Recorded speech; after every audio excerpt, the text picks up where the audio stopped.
Hey, what's going on? You know who it is. You know what it is. All right, you guys, peep game. All right, so people wanted me to talk about this, and I'm sorry I didn't get to this right away. But I only have so much time in a day because I got to get to work, and then sometimes on the weekend I just be trying to rest and just chill and stuff.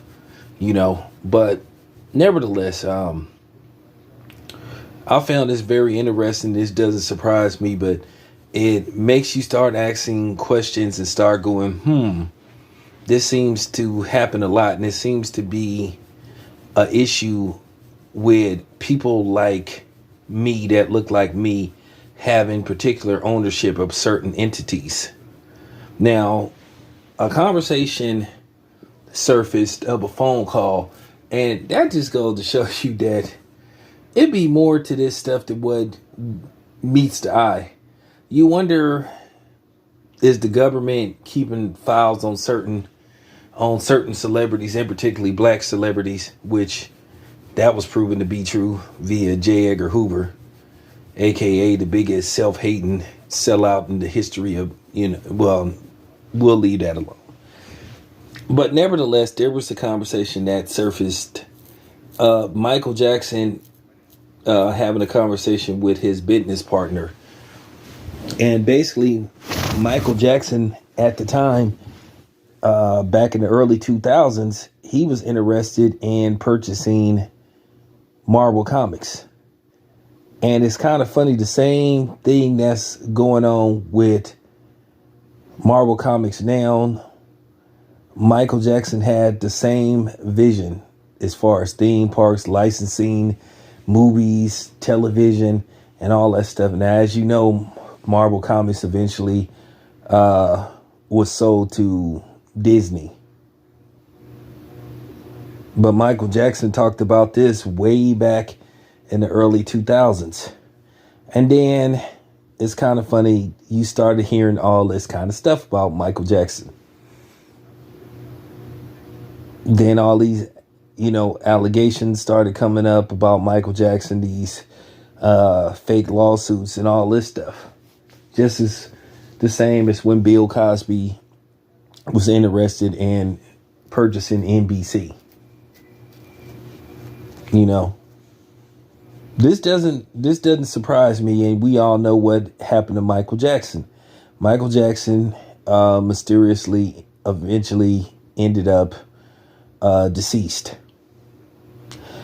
And if I'm not mistaken, out of all of Michael Jackson's siblings, he's the only one that's passed. He's the only one that's not here. They're all alive.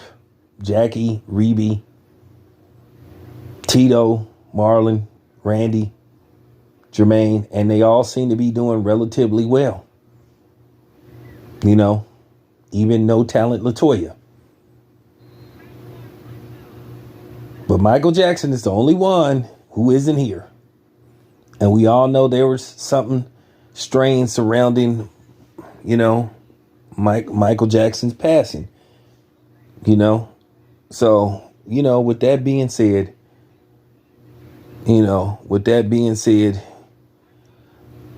this just doesn't surprise me. This is just real talk. But they always have done this.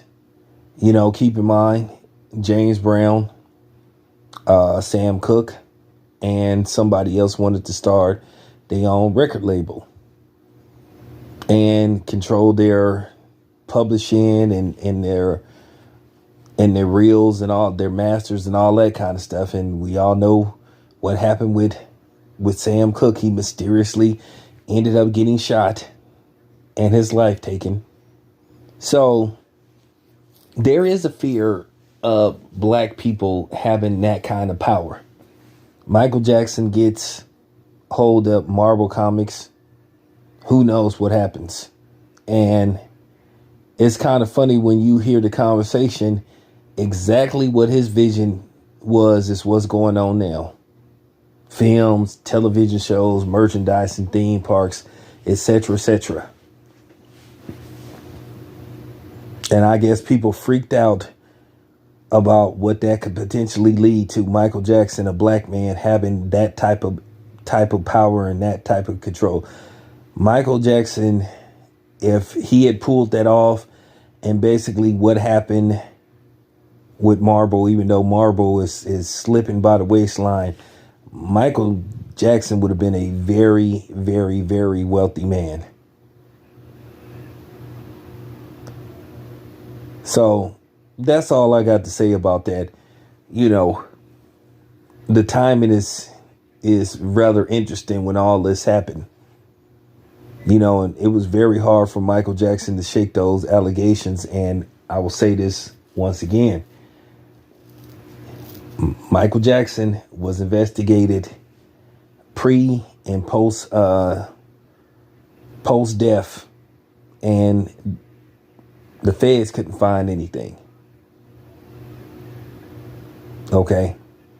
So when people make these accusations and call him stuff, you putting yourself in a position for legal ramification. And that's why I didn't like that remark that I heard Chris Rock had said on that goofy, that goofy comedy special of his that wasn't even that funny. But anyway, it's your boy Town Biz. I'm out.